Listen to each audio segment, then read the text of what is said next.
सभी को सादर जय जिनेन्द्र। जय बोलिए देवादिदेव श्री एक आदिनाथ भगवान की जय।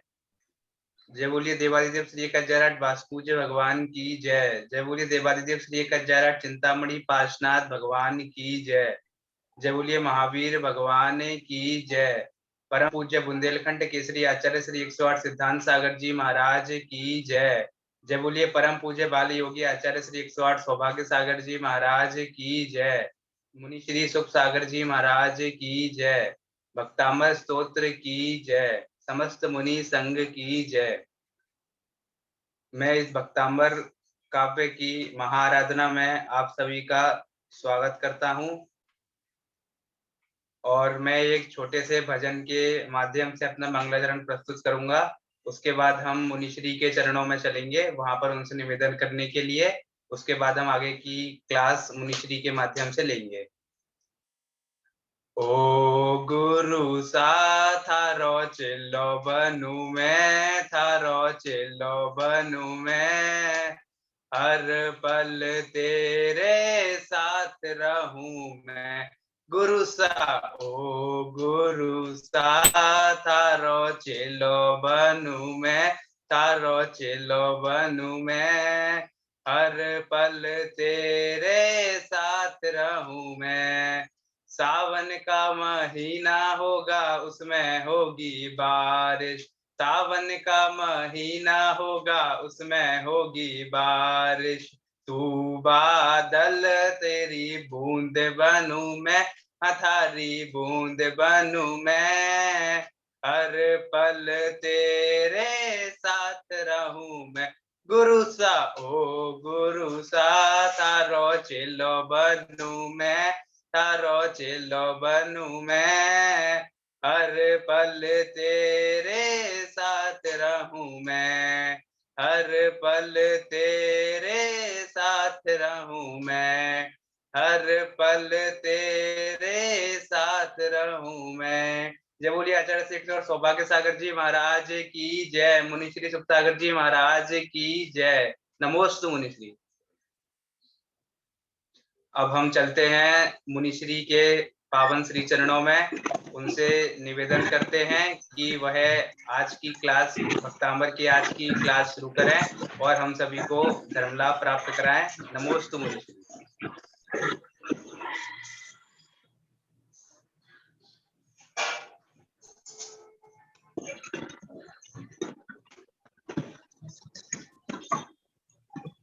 सभी लोग अपने दोनों हाथों को जोड़ देंगे और सबसे पहले हम भगवान का स्मरण करेंगे। उसके बाद में हम अपने काम को स्टार्ट करेंगे। मंगलम भगीरो मंगलम गौतमंगणी, मंगलम कुंदे कुंदाद्यो, जय निधर सुमंगलम सर्वमंगले कारकम वेदानां सर्वधर्माणां जैनं जयतु शासनम, जैनं जयतु शासनम। जय बोलिए अनंतान सिद्ध परमेश्वरी भगवान की जय। 2400 तीर्थंकर भगवान की जय। आदिनाथ भगवान की जय। मानकुल आचार्य महाराज की जय। आचार्य गुरुदेव श्री सौभाग्य सागर जी महाराज।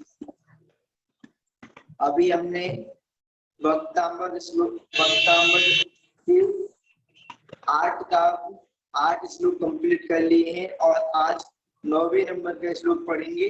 तो 9वें नंबर का श्लोक पढ़ेंगे उससे पहले 8वें नंबर का जो श्लोक हमने किया था उसका रिवीजन कर लेते हैं। तो 8वें नंबर के श्लोक के अंतर्गत मानतुंग आचार्य महाराज कह रहे थे अपनी स्टेटमेंट, अपना कथन भगवान की भक्ति करते हुए बोल रहे थे, हे नाथ आपके प्रभाव से यह स्तुति सज्जनों के चित्त को आकर्षित करेगी। आपके प्रभाव से जो मैं स्तुति कर रहा हूँ वह सज्जनों के चित्त को आकर्षित करेगी। ऐसा मानकर मेरी अल्प बुद्धि के द्वारा उन्होंने अल्पा सुतम 6वें नंबर के श्लोक में भी उन्होंने अपने आप को अल्प बुद्धि कहा है और भी अन्य स्थानों पर भी उन्होंने अपने आप को अल्प बुद्धि बताया है।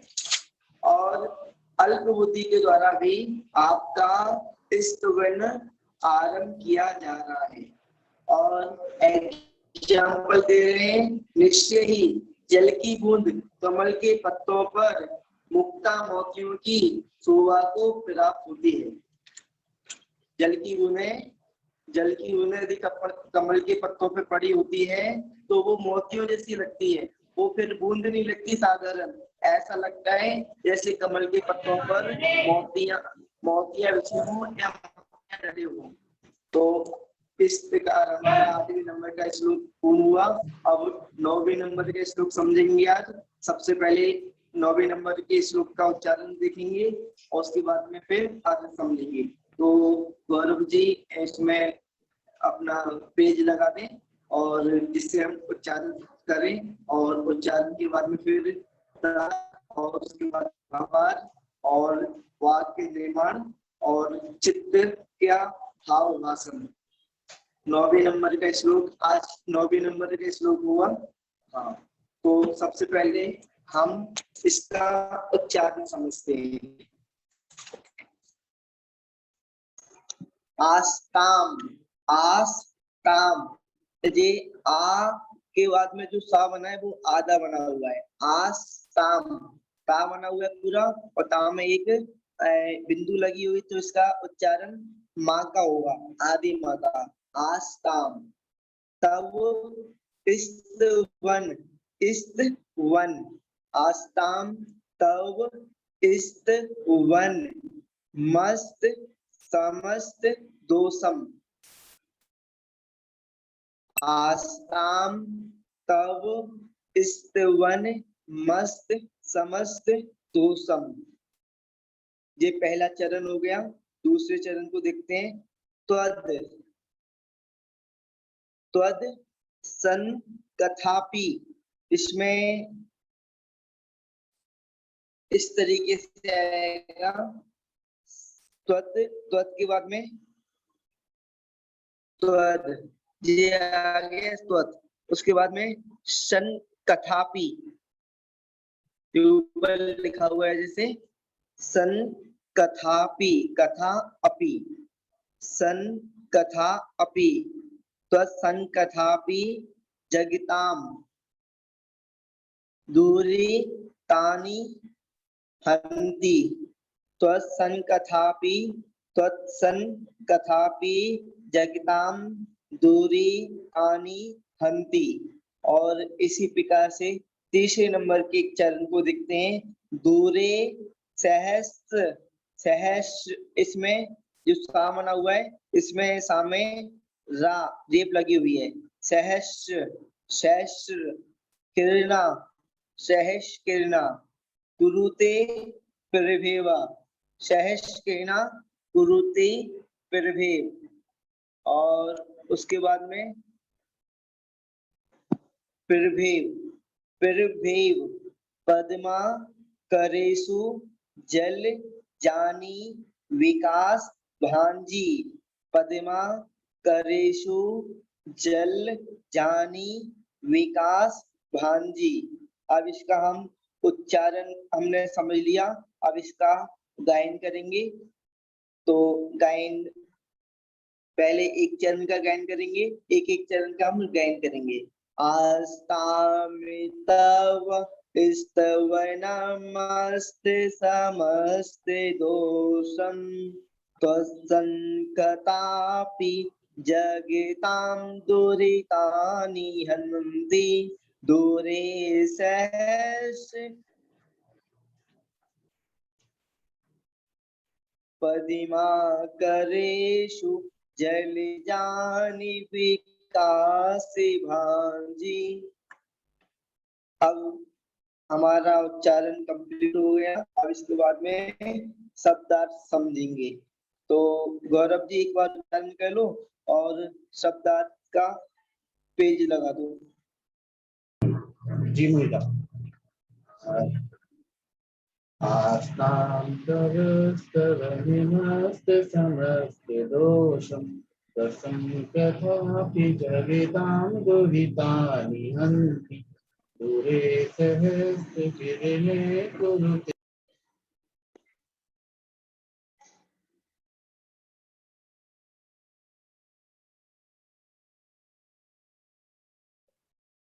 ठीक है, अब आगे बढ़े।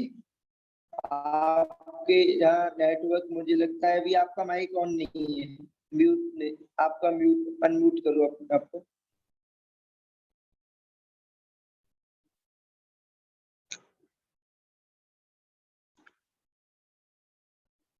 अपने आप को अनम्यूट करो गौरव जी।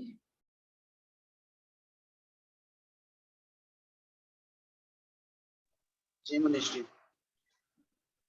हाँ, अब वो शब्दार्थ वाला पेज लगा दो।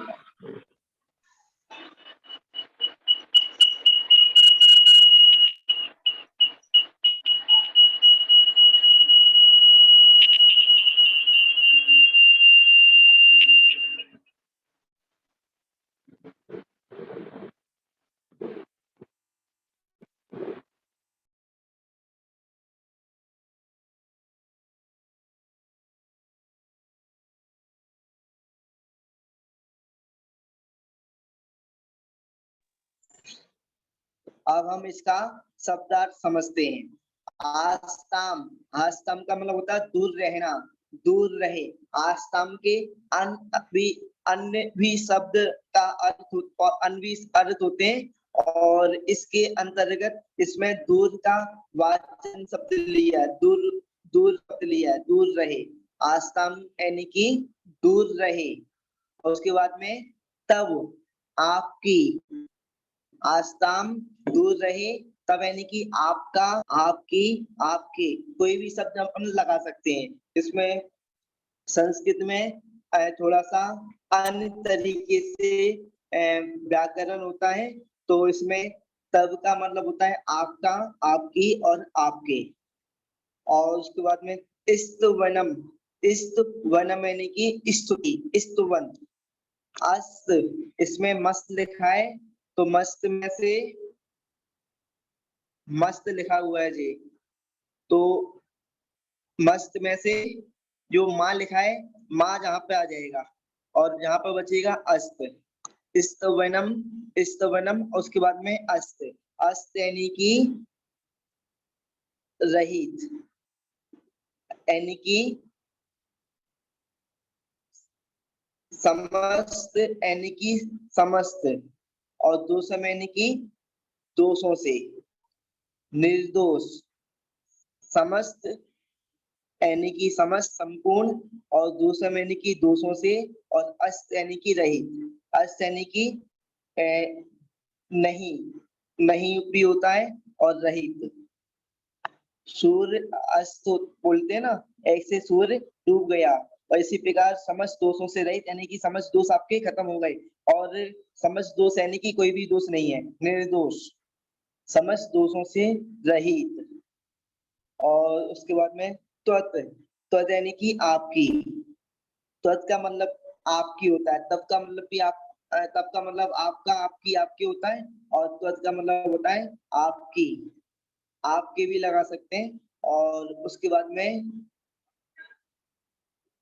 सन कथापि, सन कथा, कथा का मतलब होता है कथा, पर शन लग गया इसमें तो पवित्र, यानी कि ज्ञान, सुज्ञान, कुज्ञान। ज्ञान तो एक सामान्य वाक्य हो गया, उसके बाद में सुज्ञान बोल दिया तो अच्छा ज्ञान, सम्यक ज्ञान, और कुज्ञान बोल दिया तो मिथ्या ज्ञान, और ज्ञान तो सामान्य वाक्य है।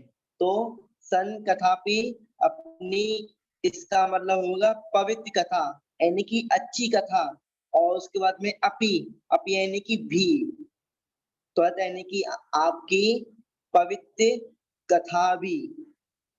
जगताम, जगताम यानी कि जगताम, जग यानी कि लोग, और ताम यानी कि लोग में रहने वाले प्राणी, संसारी प्राणियों के, संसारी प्राणियों के।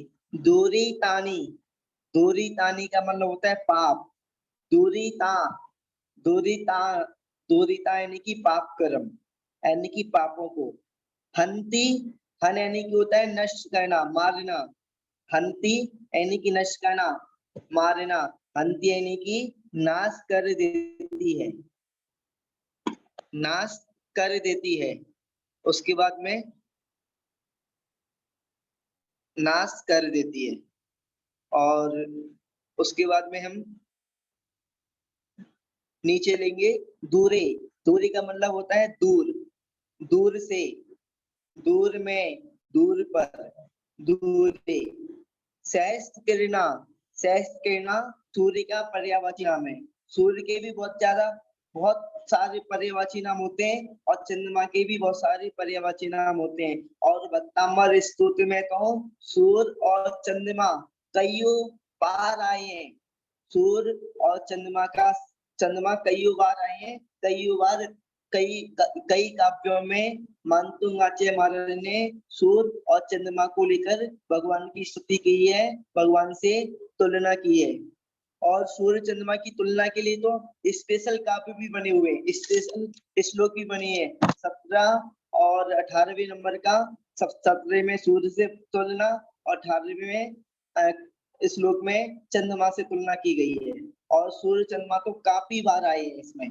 अभी हम पीछे भी कितनी बार पढ़ चुके हैं सूर्य चंद्रमा। तो जहाँ पर शेष किरण यानी कि सूर्य की, कुरुते यानी कि कर देती है, कर देती है। प्रभेव, प्रभा प्लस एव, प्रभा यानी कि कांति, चमक, और एव का मतलब ही, तो कांति ही, चमक ही, प्रभा ही। पद्मा करेसु, पद्मा करेसु सरोवर को बोलते हैं। पद्मा करेसु, पद्मा बोलते हैं कमल को, और करेसु यानी कि कमल उत्पन्न होने वाले स्थान। पद्मा करेसु यानी कि कमल को उत्पन्न करने वाला स्थान। तो क्या कहलाता है? सरोवर।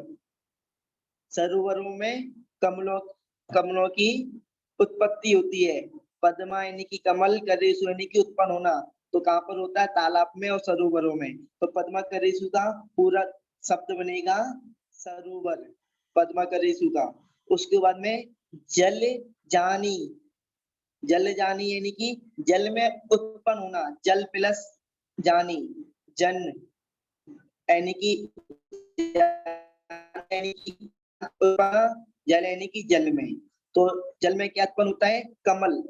और नी यहाँ में बहुवचन लगा हुआ है, जल जानी बहुवचन लगा हुआ है। जल, जालम, जल, जलो, और जल जाली, जानी। फलम फलित है, जल, जल, जल जालम, जल जने, और जल जानी। ये बहुवचन लगाए तो यानी कि कमलों को, जल में जन्म लेने वाले क्या चीज? कमलों को। विकास भांजी, विकास भांजी का मतलब होता है विकसित करना, खिला देना। जो कमल होते हैं ना उनको खिला देना। ये हमने अभी शब्दार्थ समझा, अब इसका भावार्थ समझेंगे और वाक्य का निर्माण करेंगे।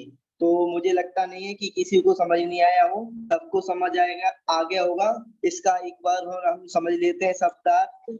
इसमें आस्था में यानी कि दूर रहे, तब का मतलब होता है मीनिंग आपका, संस्तवनम स्तवन, अस्त समस्त दोषम, अस्त यानी कि रहित, समस्त दोषम यानी कि समस्त दोषों से। और उसके बाद त्वद, त्वद यानी कि आपकी, सन कथा, अपि, सन कथा पवित्र कथा, अपि यानी कि भी। जगताम, जगताम यानी कि संसारी प्राणियों के। दूरितानी, दूरी यानी कि पाप, पापों को। हंति, हंति यानी कि मारना, नष्ट करना, खत्म करना, हंति। उसके बाद में दूरे यानी कि दूर से, दूर। शेष किरणा सूर्य की, कुरुते कर देती है। प्रभा, प्रभेव, प्रभा प्लस एव, प्रभा ही। पद्मा करेसु सरोवरों में, जल जानी कमलों को, विकास भांजी विकसित या खिला देती है। अब इसके बाद में वाक्य निर्माण करेंगे। तो वाक्य निर्माण करने के लिए सबसे पहले हम शब्द लेंगे पहले नंबर का, दूर रहे, क्या दूर रहे? नहीं, पहले नंबर का नहीं, उल्टा हो जाएगा। हम पहले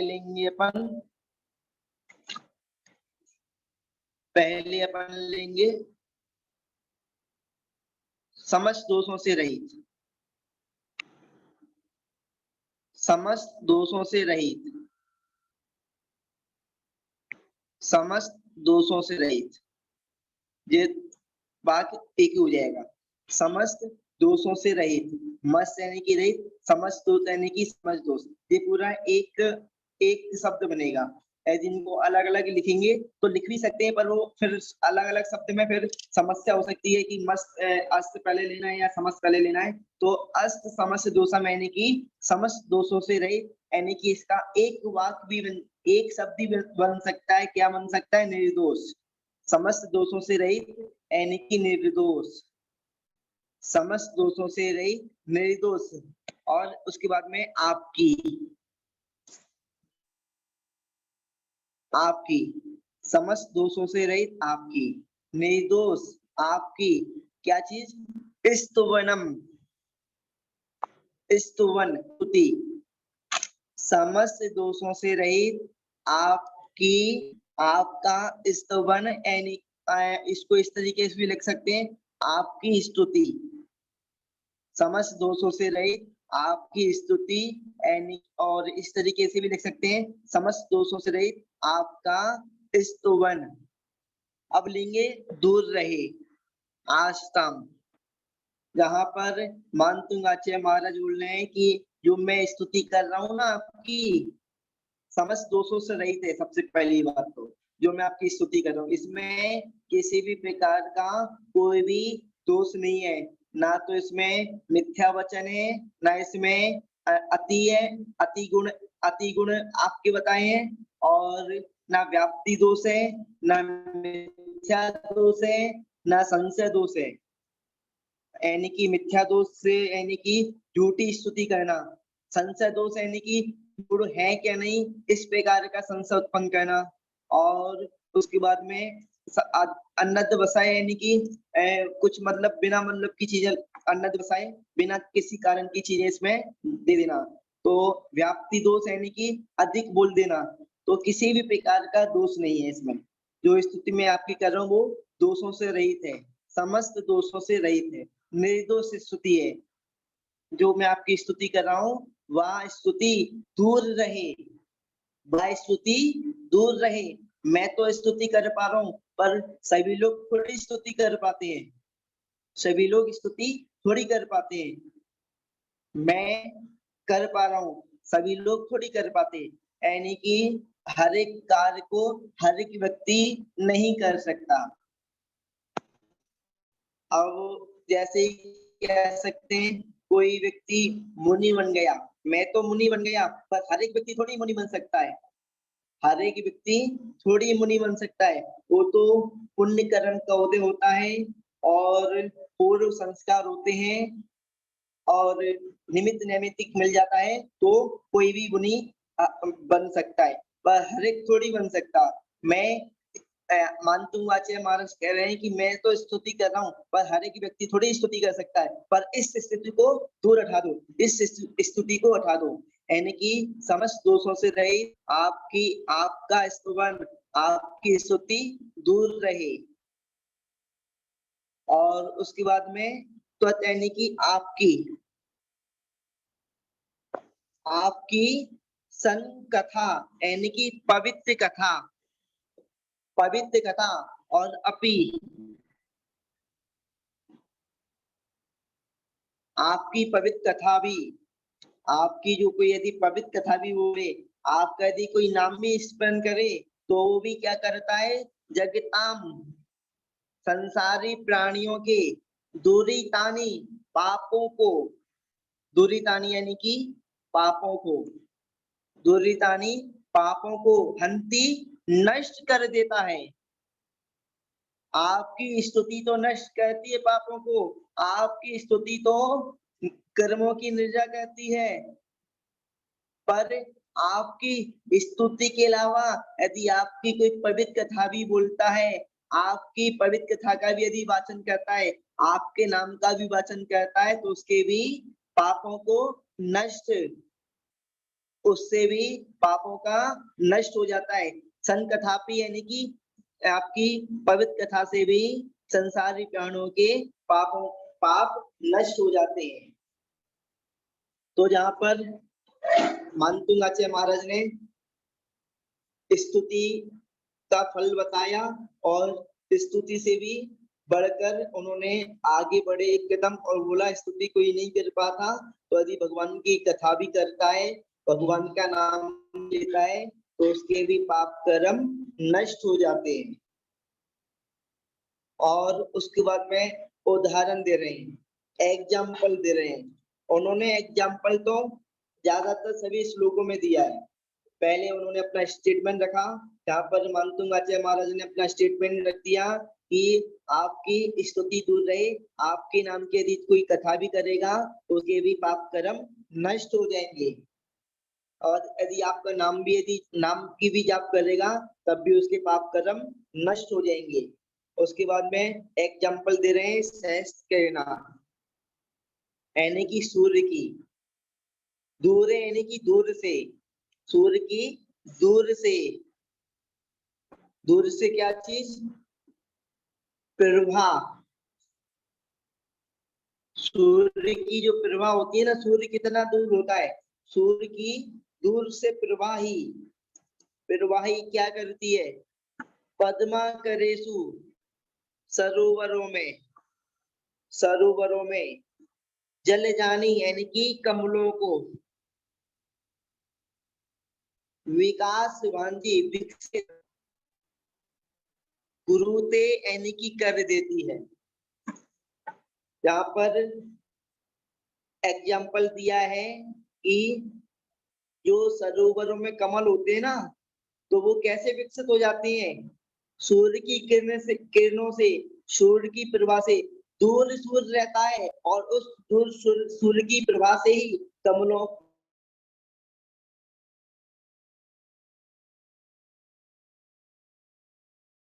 रहे। पर आपके नाम की यदि कोई, आपकी स्तुति दूर रहे पर आपके नाम की कथा भी कोई यदि पढ़ता है, आपका नाम भी यदि कोई जाप करता है, तो उसके भी पाप कर्म नष्ट हो जाते हैं।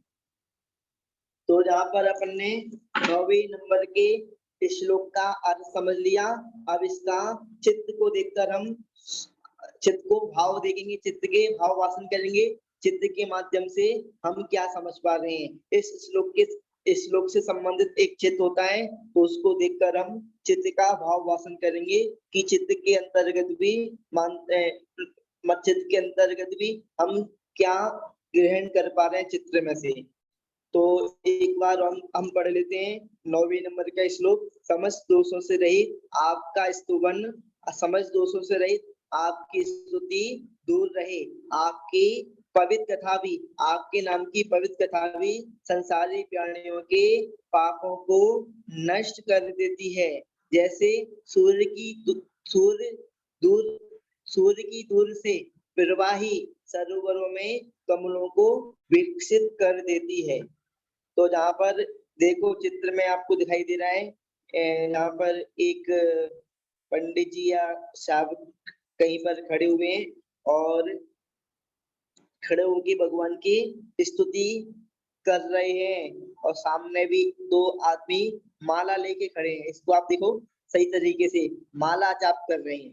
तो जहाँ पर कहने का तात्पर्य है कि भगवान से बोल रहे हैं कि आपके नाम की जो स्तुति है ना, वो तो दूर रहे, पर ये सामने जो माला लेके जाप कर रहे हैं ना, उनके भी पापों को नष्ट हो रहे हैं। आपकी स्तुति तो पापों को नष्ट करती है, पर यदि कोई भगवान आपके नाम की कथा भी करता है, आपके नाम की चर्चा भी करता है, आपके नाम की यदि माला भी फेरता है ना, तो उसके भी पाप कर्म नष्ट हो जाते हैं, उसके भी पाप कर्म नष्ट हो जाते हैं। और उसके बाद में नीचे एग्जाम्पल दिया है, सूर्य दिखाई दे रहा है आपको निकलता हुआ, और सूर्य की किरणें पड़ रही हैं, सूर्य की प्रभाव से देखो, ये जल में थोड़ा सा लाल लीमा सा दिखा दिया है और कमल दिखा दिया है, तो कमल खिले हुए कमल दिखा दिए हैं। तो सूर्य की प्रभा से कमल विकसित होते हैं, सूर्य की प्रभा से कमल, सूर्य कितना दूर है पर सूर्य की प्रभा से ही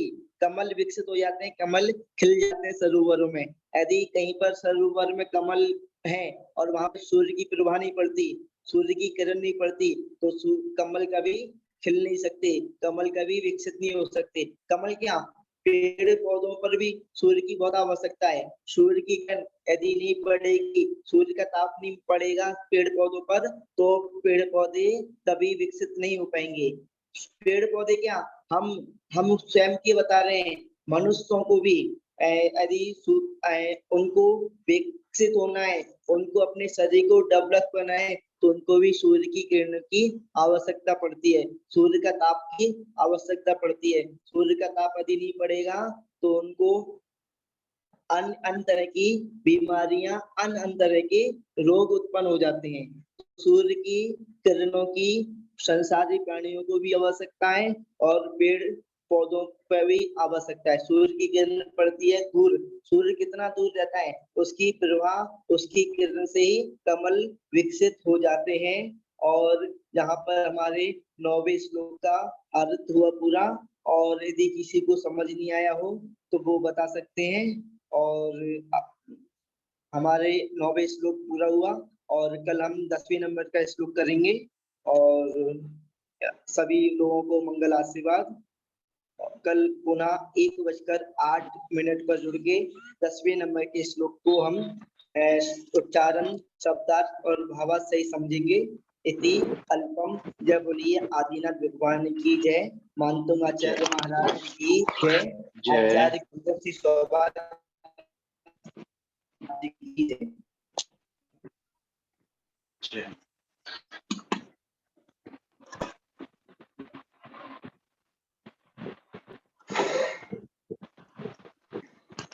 जावानी के ज्ञान।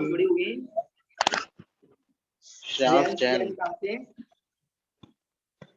श्रेयांश जी अपने आप को अनम्यूट करें। श्रेयांश जैन, वीना आई ऑन, ये शायद मुझे लगता है मांडवी से हैं वीना जी। और दीप जैन जी को तो मैं जानता हूँ, श्रेयांश जैन, और उसके बाद मैं सारिका जी जैन गुड़गांव से, उनको भी जानता हूँ, साहिल जी, बाकी ठीक है। जिनवानी स्तुति करो, जिनवाड़ी स्तुति करें। जावानी के ज्ञान से सूझे लोकालोक, सोवानी मस्तक नमो सदा देते हो दोख। हे जिनवानी भारती तो है जपो दिन रैन, जो तेरी शरणा गए सो पावे सुख चैन। देव भजो रहंत को गुरु सेवा निर्ग्रंथ, दया धर्म पालू सदा यही मोक्ष का पंथ। धर्म करत संसार सुख, धर्म करत निर्वाण, धर्म पंथ साधे बिना नर तेरी अंश समान। नमोस्तु भगवान, नमोस्तु भगवान।